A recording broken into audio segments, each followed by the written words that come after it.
Now we are coming to present our progress in our university. First of all, I would like to thank Professor Monia and Professor Moaz to support us in these activities, and a lot of thank to all who are behind us to promote this this culture of gender equity, not only in engineering school but also at the university, because we are a lot of institute, art, science, engineering, and others. So the plan of our presentation is as below. So first of all, we will present some data of our university. Then we will try to present the gender inequality issues and other impediments, which will allow us to adopt and to propose gender equity or gender equality strategy, some innovative solution, and the next workshop and program that will be organized at our university, and future research. We are discussing this with Monia. So our university is about more than 2,000 researchers and permanent teachers in our university, more than 60 research units, 8 research laboratories, 5 graduate schools, and more than 1,000 doctoral students.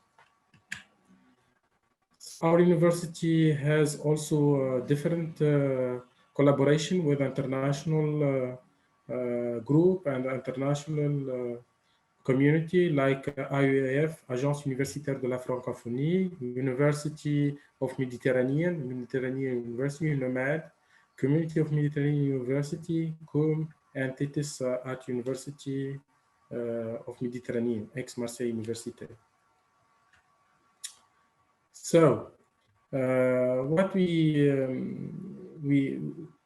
observe, and we will try to show this by the data that we are working with Monia, that we have a huge gap in gender in our university, not only for academic promotion, but also in participating in some international event, networking, and we will try to explain this by the data that we are that we have it from the university. We also remark that we have less leadership position for the women, and the candidacy to the decision-making post are not really balancing. So perhaps I will tell Professor Monia to explain this gap, and I will, Monia. Thank you, Moncef. Thank you for lending me the floor. Now, maybe the guidelines here on the slide will be helpful to briefly speak about some controversial issues and align it in such brief points. And later on, we'll have evidence with reference to some numbers from the data received from the center of the university, but at the same time, we'll have something else that maybe Moncef later on will really display it for you. So if you speak about academic promotion, it is one of the main issues that RMEI really underlines to highlight inequality in the academic promotion. And although we speak about professional file and professional requirements and academic publication and academic profile on the whole, still we observe that professionally speaking, when it comes to a high profile career, the number of women is still below the expected. And we have taken a case study by a key humanities institution, the Faculty of Arts and Humanities of Sousse, and a science institution, engineering high school in. And this gender imbalance um, creates a kind of unrest, discomfort, and dissatisfaction from women whose awareness about the gender equality matters. We have gender biased networking, and this is one of the main key strategies. It's worldwide, but here we have the case study again with reference to institutions under investigation at the University of Sousse. Networking is interesting and is beneficial on many levels of academia. But when we glance at them, we investigate them, and we see the members in each networking, we find them dominated by male members, men, more than women, for cultural reasons, for academic reasons, for individual or objective reasons. And here we deduce such unfair marginalization, and I open parenthesis. I am not abiding by feminist norms to speak about victimized women. No, this is not the case at all. No, but I'm speaking about more chances and more opportunities that might be open for women whose daily life is loaded by, how to say, trivial chores, but they remain the sole responsibility of women rather than of men. And here maybe I speak about the case of women who are mothers, or women who are wives, or women who have other social responsibilities that represent an impediment encountering them in the process of developing their professional career. So there is a kind of unfair marginalization that possibly in some studies we can speak about gender parity. Why? Possible question that can be interrogating the current situation. I mean, why not saying we can open a post for 2 women and 2 men? It's a hypothesis, it's a suggestion, but we don't know. We'll talk about it later on, maybe. We have another point, a gender biased leadership position, and you will see later on one of the slides how in many institutions we can find, for example, 6 candidates. Out of 6 candidates who occupy heads of departments or coordination of departments in their institutions, there is 1 man. Rarely we find 2 women face to 5 men, and in some institutions 0 women and all of them men in the leadership positions. Top of these leadership positions, we speak about deanship. I mean, deans, when they are the dean, when we speak about the managers of institutions, and then when we speak about heads of departments, and then when we speak about, it's not mentioned, but we know that coordinators of doctoral schools and coordinators of master studies programs and coordinators of a project, most of the times are men, and rarely do we come across a woman's name. When we pass to other impediments, we have this quickly, Moncef, back to the other slide if possible. Quickly, I'll go through. One final point is about all of them have been interpreted up to a point by a deep-seated patriarchy-oriented culture, among other factors, but this is one of the factors in the analysis. They are, I mean, this feature is really visible and critical too. Pass to the following slide, please, Moncef. The impediments, without this E, impediments is just E, sorry. Okay, other reasons that stand as an obstacle or a hurdle in the path of women enjoying gender equality. We have at the level of the structure of gender equality organizations or associations, scattered teams working on gender equality by having no interaction between them, although they are at Sousse University. We have a problem of interaction. We have a problem of dissemination. We have a problem of joining different disciplines at the same time on a study day. And when I say different disciplines, I don't mean at the same institution. I mean, we have 17 institutions. Rarely do we come across one study day joining the majority of these institutions. And this is in itself a great impediment in the pathway of gender equality, because it is not related to one institution different from another. It is related to the mindset of the staff at higher education in different institutions. Can we go to the following slide? Yes, the GHISS user here, the gender equality strategies. There are different strategies indeed, different strategies, but in the spectrum of the wide, this wide spectrum of strategies, we underline some lines. We are going to centralize these scattered groups and teams, especially in academia, with reference to RMEI objectives and description of its project. How does the process start? Top number one, and here maybe I share the point of Angela that she mentioned in the very opening of this webinar, establishing center of gender equity.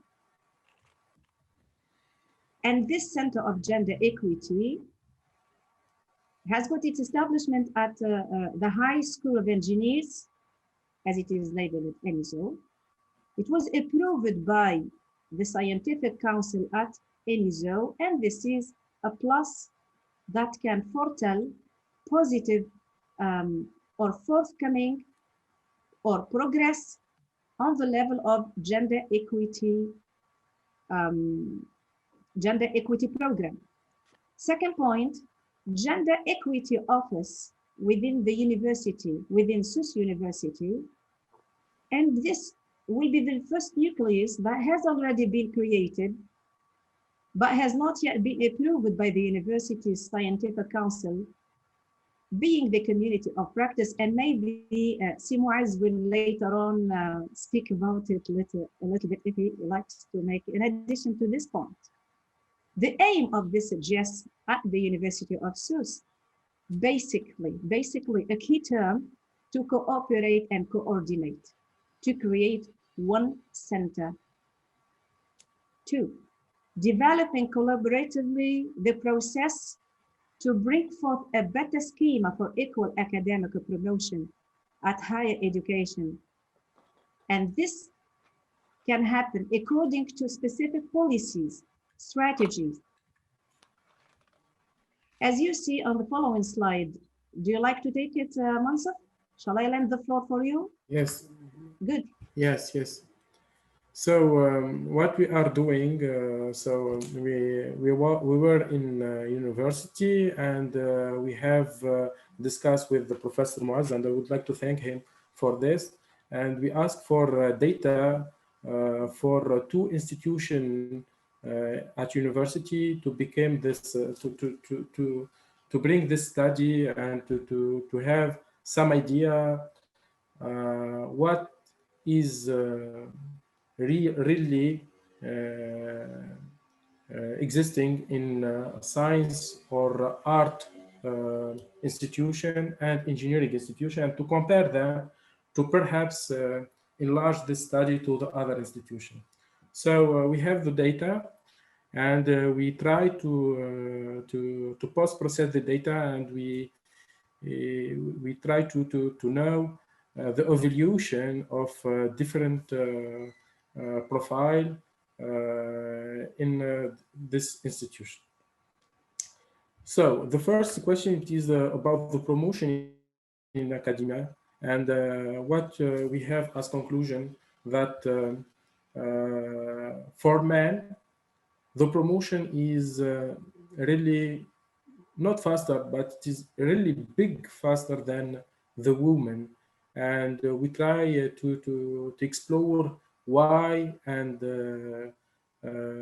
how to improve, how to accelerate, and how to reduce this gap. And we are discussing this with Monia. Also, here it is for the candidacy of this year, and as we can see here, the candidacy of a woman to have a post as director or to be a member of the councils is differ from an institution to another.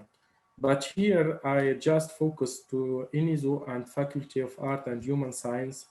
And here we can see that for the scientific board, we have no woman for this year as candidate to be member of scientific council. And this is an alarming, how to say, indicator. For the human science, we have just 2 women of 6 person to candidate to have the candidacy of the scientific council, and as we can observe, or as we can conclude, that it is not sufficient, insufficient number of women to be part of scientific council or scientific board of the institution. The same remark for the other institutions. For the 12 institutions at the University of Sousse, we have the same remark. And this is really alarming thing, and we must, how to say, we must think about this and try to encourage or try to have some perhaps positive discrimination or some policy to oblige perhaps to have a parity in the board council. As a conclusion here, we can say that we are not satisfied by this study, and we will perhaps, I will perhaps try to do some event as this workshop. This is the idea of the workshop: interrogating institutionalized gender inequality in innovation and academic career evolution in higher education. And this workshop normally it will be perhaps in December. It depends in COVID and the situation, perhaps in January, and we will inform you about this workshop. And it will be great if some of target group can be with us. Also, perhaps I will send the part to Monia to explain more this statistics. Monia? Yes. You mean the previous chat about the elected members at our universities? Is that what you mean? Yes, definitely. These are indeed the elected in 12 institutions out of 17, but they are almost the same. Before having this list, we made a hypothesis that has got evidence in front of us. Our hypothesis before receiving the last electoral campaign results was that more men than women reach leadership positions where decision-making positions are monopolized by men. On the one hand, because professors, full professors are those who are more liable to become deans or managers or directors of institutions. But at the same time, the contradiction is that because women, same point as I have just mentioned before, have already been caught and trapped by lots of chores and loads of work, especially when they have children, family, or other responsibilities. So here, when you have the chart, we see heads of departments. Normally, I was, tell you the truth, I started thinking whether to put male or man, female or woman. It's not easy to just select male, female. Then it came across my mind that biological factors started becoming like a gender factors. So it becomes culture oriented, it's the same, saying male or man, it doesn't differ.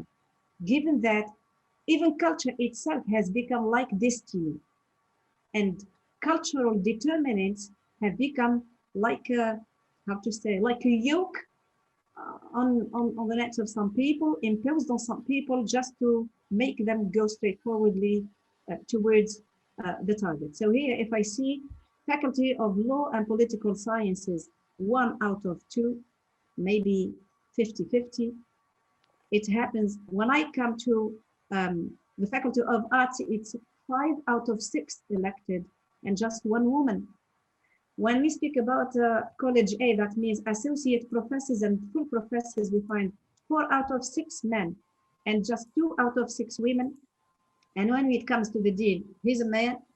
And when it comes to male scientific board, College B, that means assistant and assistant professors, 4 out of 5 men and just 1 out of 5 women. Then if I go to the High School of Engineers and I find 2 out of 3 men and 1 out of 3, just 1 woman out of 3, then I find in the scientific board 100% men. And this is really shocking. When I find 0 women, and then I come to find just 1 woman in the scientific council or board, and I don't find great distinction if I compare it to the Faculty of Human Sciences. But the point here is when I go to agriculture, 10, the institute, the High Institute for Agricultural Sciences, we find 1 man out of 4, 3 women, 2 men in the scientific board, and 3 women.